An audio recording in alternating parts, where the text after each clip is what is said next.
Hi everyone, it's Pastor Grayson here. You're probably curious to know what is the church doing in response to local, state, and federal authorities and the information they shared with us recently. Well, the elders and I have gathered some information to help illuminate what we can do in response to some of the mandates that are given. So here are some things that the state, local, and federal authorities are asking us to do, okay?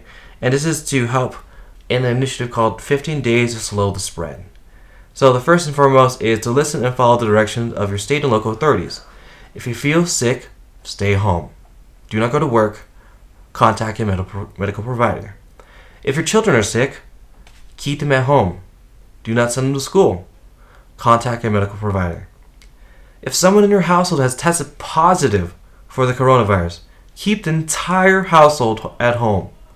Do not go to work. Do not go to school. Contact your medical provider. If you are an older person, stay home and away from other people. If you're a person with serious underlying health conditions that can put you at increased risk, for example, a condition that impairs your lungs or heart function or weakens your immune system, stay at home and away from other people. Now, there's some other things they've asked us individually, and I think it's in response to what's happened over the last week. It says, do your part to slow the spread of the coronavirus. Even if you're young or otherwise healthy, you are at risk and your activities can increase the risk for others. It is critical that you do your part to slow the spread of the coronavirus.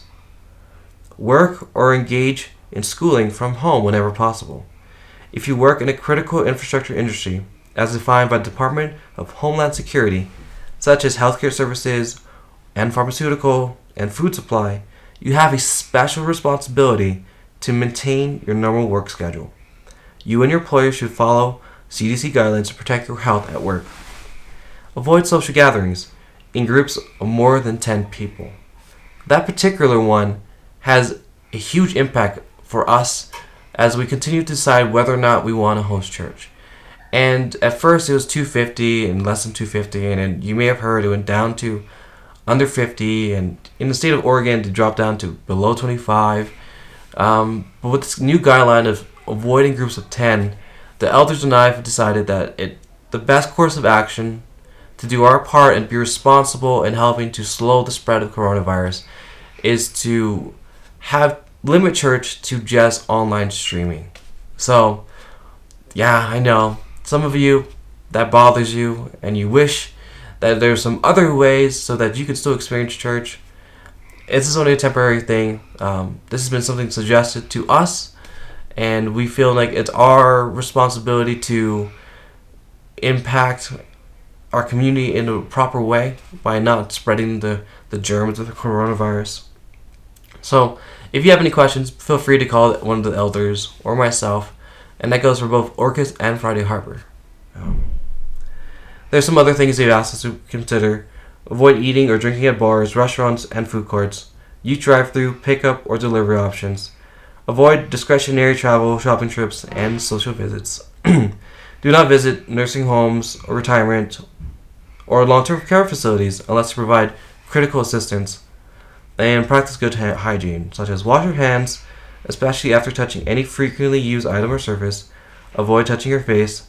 Sneeze or cough into a tissue or inside of your elbow. Disinfect frequently used items and surfaces as much as possible.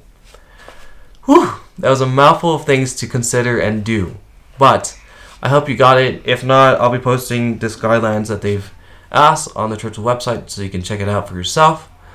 Now, I want you to walk away with one specific thing. It's easy for all of us to fall into the fear and panic that some of the other people around us are doing. And I think it's important for us to remember that in the midst of all of this, we have one person we can rely on and trust, and to ensure our well-being, not for this world, but for the next. And that's Jesus Christ. And, with all of the craziness that's going on, I just keep thinking about this verse, and I hope it's true. It's in Romans 8, verse 28, and it reads, "And we know that in all things God works for the good of those who love him and have been called according to his purpose." I believe every single one of you who's watching this understands that God has called you to a purpose in life. What that looks like will vary to each one of us, but if He's called you to do something, He's loved you. And if He's loved you, He's going to do good things for you and through you. Well, I hope this brings some hope and some joy. If it brings some irritants to you, I'm sorry. Such is life sometimes. But I hope to see you guys when I can. I'll probably be calling you guys more often and video chatting, and if I can do visits, I will try to do it. I don't want to put anyone at risk if possible. Also, we will be live streaming the service for both Orcas and Friday Harbor, and so stick around to hear more information. We'll post more information about that. And yeah, have a blessed day, and I'll see you guys or talk to you soon.